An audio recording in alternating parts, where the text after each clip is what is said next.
All right, let's get right into it. And we need to be crystal clear from the jump.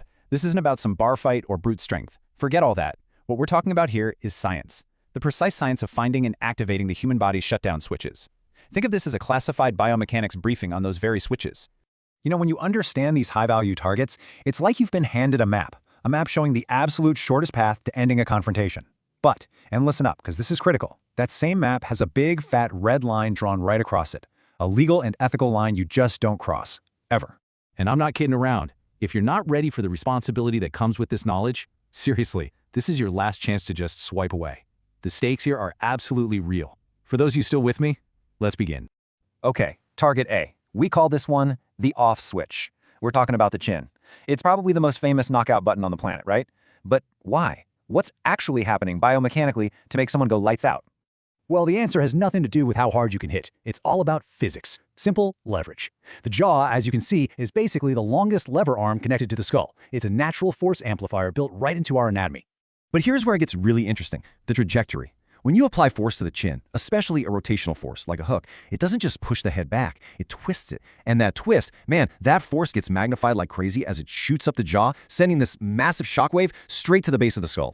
And boom, here's what happens next. That shockwave slams into the brainstem. Now, the brainstem is where you find the reticular activating system. That's basically the master switch for being awake. The system gets totally overloaded. It's like a power surge that just fries a computer's motherboard. Instant crash, system-wide failure. So the key thing to get here is that the shutdown is total, and it's instant. Consciousness doesn't just fade to black, it's severed. The switch is flipped, the lights are out, the body just goes limp and collapses. No struggle, no nothing. It's over. All right, let's move on. If the chin is the body's central processor, then our next target is the power supply.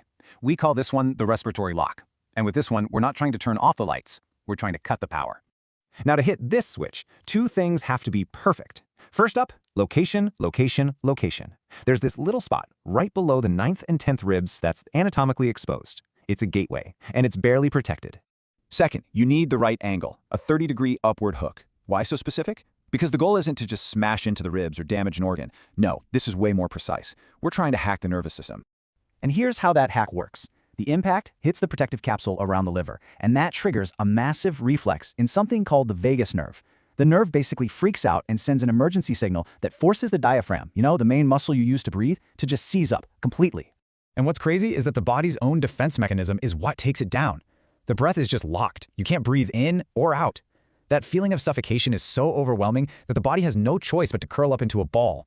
It completely takes you out of the fight. Okay, our third and final high-value target. We call this the signal cut. This one isn't about the brain or the lungs. This is all about taking out the support structure. We're literally going to cut the line between the brain and the leg. So where's this line? Well, it's right on the outside of the knee. The peroneal nerve runs super close to the skin there, with almost no muscle to protect it. It's basically like an exposed electrical wire running down the side of your leg, and that makes it incredibly vulnerable. And a precise strike with the shin bone, well, it acts like a guillotine. The goal isn't to break the leg bone, it's to sever that nerve path, to cut the signal path that lets the brain talk to the lower leg and foot.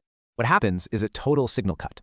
The brain can be yelling, "Stand up, don't fall," but the message just never gets there. The wire's been cut. Doctors call this foot drop. The leg just gives out instantly. You can't stand, you can't move, it's a total mobility kill. Okay, we've gone through the how.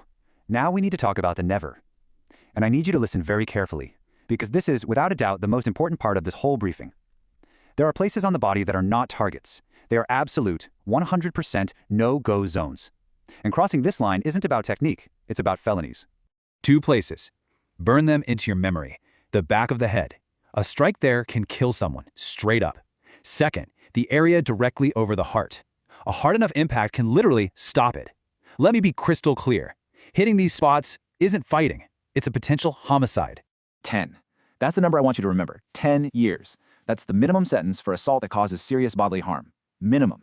And if it results in a death, you're looking at life. There are no do-overs, there's no negotiation. So you might be asking, why are we even learning this stuff? And the answer is, it's not so you can use it. It's so you understand it. It's to give you a profound respect for how fragile the human body really is. We study these things to gain more control over ourselves, not to gamble with someone else's life. And that leaves us with a final question to think about. When you truly understand just how vulnerable we all are, doesn't that kind of change what it means to be strong? I mean, really think about it. Is real strength the power to break something, or is it having that power and choosing not to use it?